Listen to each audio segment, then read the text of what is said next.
Hello, guys and girls, and welcome to another Sunday afternoon chat. We have green leaves, we have green grass, we have springtime. Springtime. Isn't it amazing? Remind me to talk to you a little bit about springtime because I am just so thankful that God gave us another spring. If you're watching this, you're just like me. God gave you another springtime. And you know, I really believe that God gives us spring every year, just showing us that he can make dead things live again. Our grass is dead. The trees are all dead. They don't have any leaves. The fields are all brown and ugly. It's just, the trees are just, they're not dead, but they look dead. And yet he brings them back to life every year. That's exactly what he can do for us. You know, he can bring back a person that's dead in his life here on this earth. He's struggling with financial situations or health problems of some sort, or family problems or whatever. In other words, it's just everything. It's sort of a dead person walking around, dead man walking. And God can turn that around and make it all brand new, just like he does springtime. And I think that's sort of something for us to just remember when we see springtime. And I'm going to tell you, I've been gone. I've been gone here from the ranch for a few days, and gosh, it's just changing day by day, and it's absolutely so fantastic. Before I get started too much, I want to thank some of y'all have been sending gift cards to us, and you know, we appreciate that so much. I mean, it's just an act of love. It's not that we are going to miss a meal if we don't have the gift card, or we can't buy something to feed the deer if we don't get a gift card, but it's just an act of love that y'all's love for us, and Chris and I appreciate that. And I want to thank Susan DeHaven, who's done so much even before Chris had her stroke, but when Chris had her stroke, Susan actually sent and had pizzas delivered at the hospital in Oklahoma City for the people that were taking care of Chris. Not for Sherry and I, but for the people that were taking care of Chris. And I got to admit, I slipped down there and had a piece of pizza or two with them. I don't think Sherry did. But then, and we moved to Tulsa, and she did the same thing. She sent people over there to the rehab center for people that were taking care of Chris, to just have a treat on her. And Chris and I left Argentina. I left Argentina day before yesterday, Friday morning. I got up at 5 o'clock in the morning, and we had to drive 6 hours to the airport. We flew then from Santiago del Estero to Buenos Aires, and then we caught a plane there at midnight Friday night and flew all night long till about 8:45 or 9 o'clock yesterday morning, and then flew to Tulsa. And then I finally drove on from Tulsa to Sherry's house on Lake Tenkiller and picked up Chris. But Susan DeHaven had sent us a Sonic gift card. That's right, a Sonic gift card. And so I told Chris, I said, you want to just stop at a Sonic? We haven't eaten a Sonic in a little while. And she said, oh, that'd be great. And so we stopped at a Sonic. And we ordered, and we got our food out there. We got a couple of, I like those #1 cheeseburgers at Sonic, you know, and you get some tots with them and a cherry limeade. So we got us a couple of those, and we got us some of those cheddar peppers. I like those cheddar peppers, you know, they got the cheese and those jalapeno peppers. Those are really good. And anyway, so we got that, and we had the gift card and gave the gift card to the boy, and it completely paid for our dinner. I think it had 28 cents left. I'd given him a couple dollars tip there, and told him, I said, keep the rest of the 28 cents too. But anyway, I want to thank Susan DeHaven because she bought our dinner yesterday evening. And some of y'all might say, wow, big deal. That's a big dinner at Sonic, but we enjoyed it a lot. You know, I had been eating great meals down in Argentina, and eating a lot of steaks and a lot of great meals. Sherry had been, Chris had been at Sherry's house, and Jack comes home and fixes these immaculate meals every day when he comes home from the hospital. And so Chris has been eating good too. When you've been out of the country, eating all this exotic food, it's all great. It's really nice. But when you get back to America, it's just great to have a fast food hamburger, isn't it? And a Sonic. We actually, when we left the night before, and that's the last time I'd eaten, we had a Burger King there at the airport in Buenos Aires before we got on the airplane. So anyway, thank you, Susan. Thank you for that. My buddy Bill Price sent me some gift cards here a while back for both Chris and I. And we used them, I think, to buy some stuff for the deer. So we thank y'all for that. And many of y'all have sent gift cards. I can't remember everybody. I just wanted to mention those as I get started here on this Sunday afternoon chat. Last week, Argentina, golden Dorado fishing. My. Some of y'all have seen some of it. We posted some shorts and some reels and stuff on Instagram and also YouTube, and I think maybe Twitter. I don't know what all we put it up. Facebook, I'm sure we put some up there. But Pat will be editing some of those shows. We are shooting shows for ESPN2 and the Pursuit Channel and World Fishing Network and all the networks we run on. We're shooting shows for 2024 right now. So the complete shows will be on 2024. Those of you on social media, though, will be able to see a lot of that action here pretty soon. Won't be full shows, but it'll be some, some maybe 10, 15-minute segments or stuff, catching those big golden Dorado. Unbelievable fishing. We fished 4 days. And here's the deal. You're fishing below a dam. The lake is called El Salto, just like the same as the El Salto in Mexico, where we catch so many largemouth bass. I never ever saw the lake. We were staying at La Zona Lodge. La Zona Lodge is on the Argentina side, and they have the exclusive permit for 2 boats per day, 4 days a week, to fish below that dam. And you'll see in some of the videos, be sure and watch these videos. They'll be on Facebook and on our Jimmy Houston Outdoors Fishing channel, which is different than the Catch a Better Life channel. So if you're not subscribed to Jimmy Houston Outdoors Fishing, subscribe to that channel also. And it's a little bit difficult when you have more than one channel on YouTube, and we have 3. It's a little bit more difficult to find that Jimmy Houston Outdoors Fishing, so you might have to work a little bit. But make sure you subscribe to Jimmy Houston Outdoors Fishing. But you're below this dam. And there's about 2 boats there 4 days a week, 100% catching, release fishing. There's another 100 to 300 boats that are fishing back, 1,000 or 1,500 yards away from the dam. They can't come up close to that dam. And most of them are fishing for really different species in golden Dorado. They're fishing for on the bottom for a fish. It's sort of like a carp. They're fishing for catfish. And they also catch some golden Dorado down there, but the majority of the golden Dorado live up by that dam. They stay there all the time. And so 2 boats, and it's been that way for quite a while. Very, very exclusive. Hard to book a trip in there. They've got a nice lodge there. They feed you fantastically. And they've got a nice lodge. Everybody has an individual room. They only got about 6 rooms, but they're nice, good, clean rooms. Good showers in them and everything. And they're great food. They take care of you well there with food. Extremely great evening meals and desserts. I love desserts, but really, really good. But it's the absolute best fishery I've ever seen anywhere in the world. There's great fishing everywhere. We have great fishing all over the United States of America, but it's so much of a thrill for me to go to some of these exotic places. And my buddy Larry Walker, who'd been there before, was there. And my buddy Tim Duke and Dr. Joe from down in Dallas. Joe was there with us also. Dr. Joe Lambert. And I asked him one time about something about his airplane, and he said, "My last name is Lambert, not Lamborghini." So he didn't have an airplane. but I fished with Tim a couple of days, fished with Larry a couple of days, fished with Joe one day, and I fished 4 days, so however that worked out. But I got to fish with both Tim and Larry and Joe, all 3. But we just had a ball. On one of the days, our boat probably caught 75 golden Dorado. And keep in mind, these fish are big. I mean, a little one would be like 5 or 6 pounds. 5 or 6 pounds would be a small one, not a big one, a little one. And we caught lots of 15 or 20 pounders. I don't know how many we caught.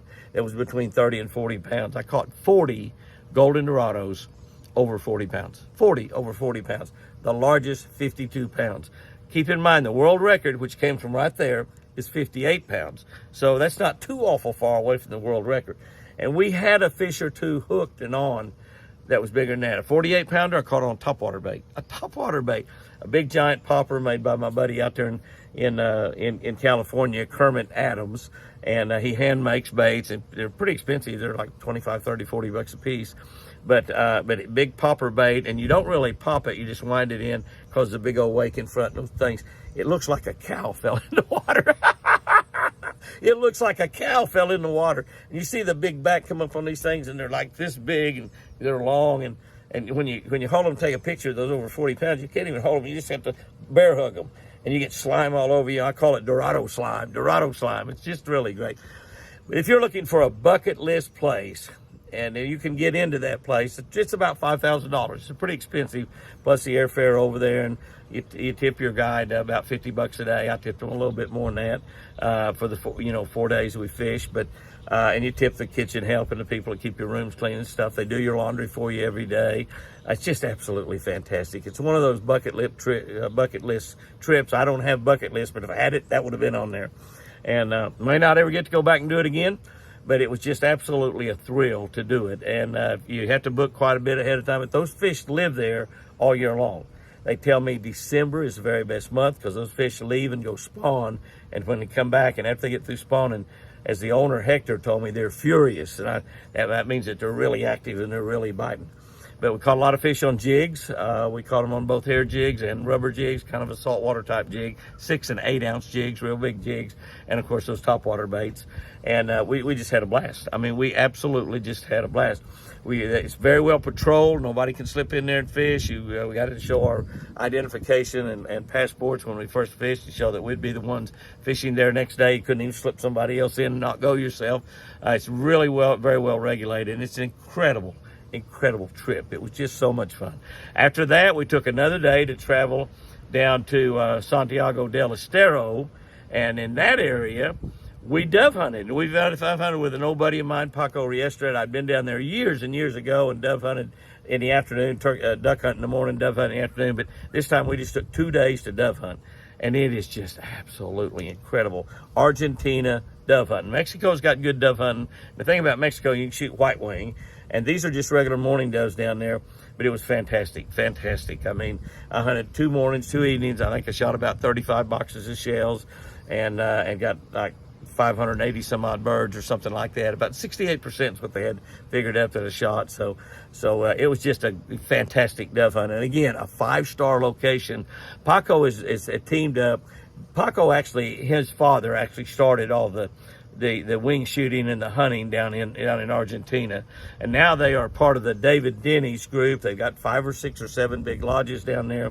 They do dove hunting, they do duck hunting, they do wild pig hunting, they do red stag. They've got a 180,000 acre piece of property, and it's not high fence or anything. There is some high fence hunting down there, but there's all wild chase hunting for red stag. And they've got these big beautiful red deer, which we call them red deer here in Oklahoma, but we don't have any. I had a few of them, and my granddaughter keeps wanting me to buy some. You can actually buy those and put them on your property in Oklahoma and Texas. My granddaughter Jordyn has been after me for the last 10 years to buy some and put in here. My buddy across the street, John Dixon, actually has some red deer over there, and he does actually sell hunts for that. We don't really sell any hunts in our land, so all of our raising deer is just a recreational deal. We don't sell hunts, we don't sell deer. But across the road from me over here, you can actually hunt red stag. But you can hunt red stag down there. We talked to some of the people from here in the United States, from Texas, as a matter of fact, that have been down there, and all of them got a red stag, and so it's just fantastic. We will put on all of our shows some links up. Sherry may put some links up on this Sunday afternoon chat. I don't really know, but we'll put some links up on La Zona in Argentina. And Juliana, the owner's daughter, Hector's daughter, is the one that took care of us, and she's just a wonderful girl. Just absolutely, the service is so impeccable down there, both at La Zona and at Santiago del Estero. It's just absolutely fantastic. 5-star accommodations for dove hunting, incredible food, a great shift, and incredible service. I mean, the people down there take care of you so well. That fishing trip used to be $6,500. It's dropped down to, I think, $4,900 because the dollar is so valuable down there. The exchange rate is like 200 or 300 to 1. I bought a couple of hamburgers down there and put it on my credit card, and the bill was $5,800. $5,800 figured that was about $20. And but anyway, we had a marvelous time. I'll just quit raving on about that. You can catch the fishing over on the Jimmy Houston Outdoors Fishing channel. Subscribe to that. We started that channel back earlier this year. It's got over 6,000 people on it already. It should be up to 50 or 100,000 sometime before the year ends. I don't know if it's going to do it or not. It seems like that a lot of our channels are not growing very much, particularly our Jimmy and Chris Houston Twin Eagle Ranch channel seems to be hanging right in there at about 125,000. There's a lot of people watches there, and that's where many of y'all get to watch the deer. I am going to shoot some new deer videos this week. I've got a really busy week. Wednesday's booked for some meetings in Bentonville, Arkansas, and in Fort Smith, Arkansas. We'll be filming Thursday and Friday. So this evening, when it gets a little calmer, I left all my microphones at Sherry's house, so I'm just shooting out here in the wind. Gonna wait till it gets this evening, kind of go in the pen and feed the deer and take a look at Prince Charming's antlers and see how my babies are doing.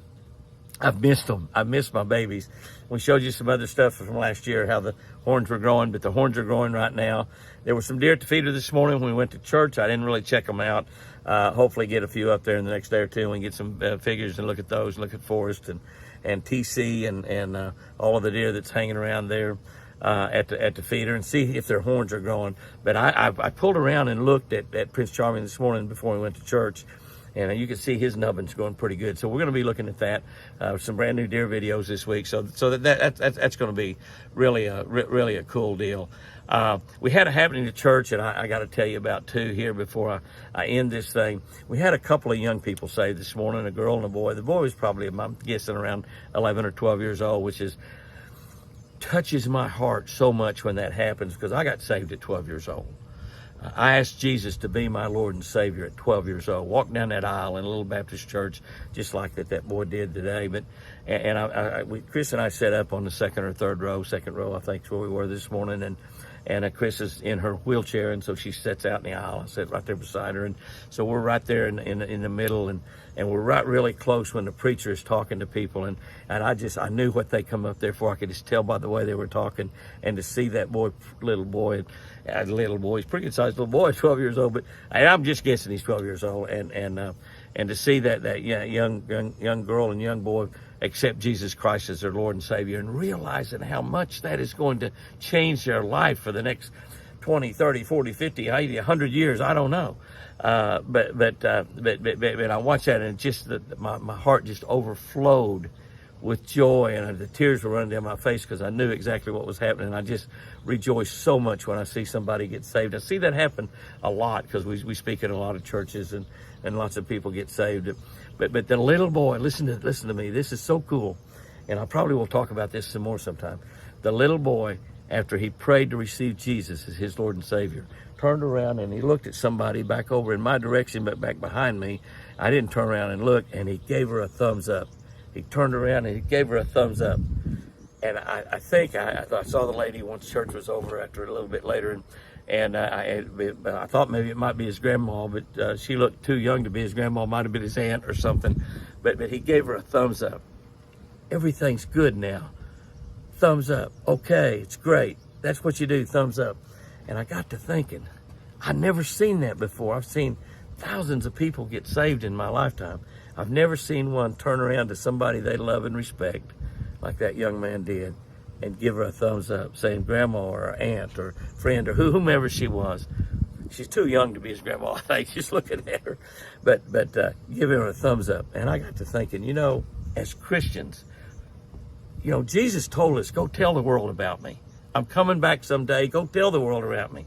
I'm just thinking as Christians, as we go around with a big smile on our face and we just give a thumbs up. And they might look at us like we're idiots, but if they're a Christian, maybe we can get this started and it permeates all over the world. So as you go around this week and you see somebody and look at them, instead of just smiling, saying hi, just go, hey, give them a thumbs up. They might say, why'd you do that?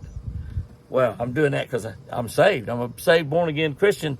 I believe in Jesus. And they might say, me too.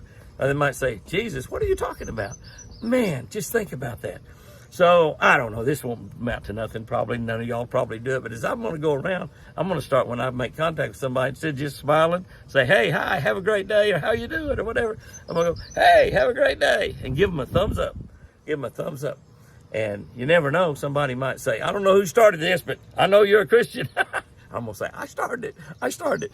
But give him a thumbs up. Give him a thumbs up. But that young man turned around to somebody he loved, gave her a thumbs up. Everything is good. Everything is okay. My life has been changed. I'm going to live forever in heaven. Plus, Jesus is going to bless me all of my life here on earth. Wow. Thumbs up. Give him a thumbs up. When you go around this week, give him a thumbs up. Susan, Bill, Doug, Dan, hey, Nancy, Rhonda, Linda, thumbs up, thumbs up, thumbs up. I can name names, Suzanne, I can name names all day. All right, I wanted to end this thing real quick here, but I want to remind you about our newsletter. We're only a couple weeks away from the next newsletter coming out. This is already, I think, the 16th of the month, so we're less than 2 weeks from the newsletter coming out. Only 30 days in this month.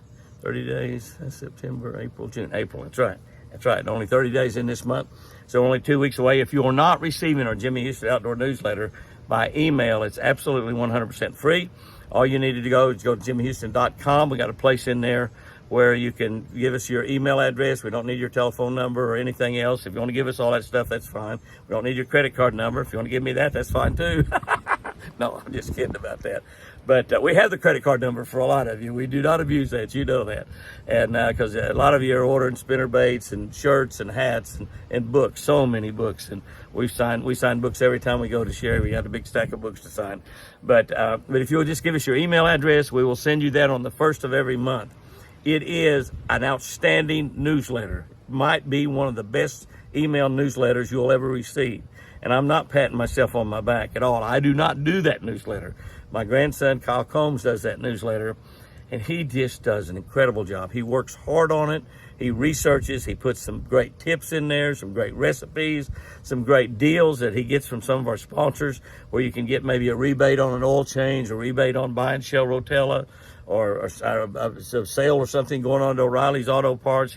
He's talking to them on something from Mercury Marine. He's talking to them all the time about getting something we can give these folks special. We got about 10,000 people on there right now. I think a little over 10,000 that are receiving that email.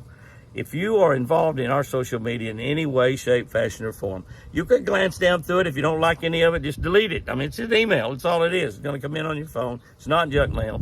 But you will be blessed, and it will help you if you love to fish, or if you drive a car, if you drive a truck, or you drive a tractor, or just all kinds of. It's just a great newsletter. You'll enjoy it, and you can link into some other things. We've got tips in there from professional fishermen that are giving you tips about fishing, some certain way to fish or whatever. And we've got some great information going to come out that hopefully we'll be able to announce it by that newsletter that's going to shock the world about Lucky Strike lures. That's right. And it's going to be so much fun, so much fun. But anyway, that's going to be a ball. I think I've talked about just about everything. We do have only one appearance left this month on personal appearance, the Baptist Men Convention, Oklahoma Baptist Men's Convention here at False Creek, right here down about 15 miles from my house. I'll be there both Friday and Saturday, the April 28 and 29. It is a fantastic convention. They have so much set up for the men to do, and I think it only costs like $95. I mean, I don't see how they get all that done for $95. And I know a lot of you, as I've been running around Oklahoma and Arkansas and Kansas even, have told me, I'll see you at False Creek. I'll see you at False Creek. So I know we're going to have a lot of people there. I think I'm even going to be able to shoot tannerite. I call it tanamite because it's like dynamite. You shoot it and it blows up. They're going to have that. They're going to have fishing. I'm going to be doing the fishing stuff, giving little fishing seminars and talking about fishing and answering questions, I think 3 or 4 times on Friday, or a couple times on Friday and 2 or 3 on Saturday. I don't know exactly what. They've got tremendous speakers coming in there to preach, and it will change your life. It's going to help your life to be there. So the Baptist Men's Convention, Friday and Saturday, April 28 and 29. I'll be there both days, and they got archery shooting. They've got, like I said, the tannerite. You'll be able to shoot the tannerite. They've got all kinds of things, just lots and lots of things for the men to be. It's going to be a fun weekend, and you're going to get to fellowship with other Christian men. And if you're not a Christian, if you're not a saved, born-again believer, what a great place to spend Friday and Saturday. And just visit and listen and partake of these Christian men having a great time for the weekend. And if you're not a Christian, it definitely probably will change your life for the better, because God may be directing you to go there to False Creek on that Friday and Saturday. I went to False Creek several times as a kid. That was the Baptist church camp. They have 6,000 kids there for 8 weeks during the summer. 6,000 different ones every week, from churches all over all over Oklahoma and Kansas, Arkansas, around Close, Texas. We're only 40 miles from Texas.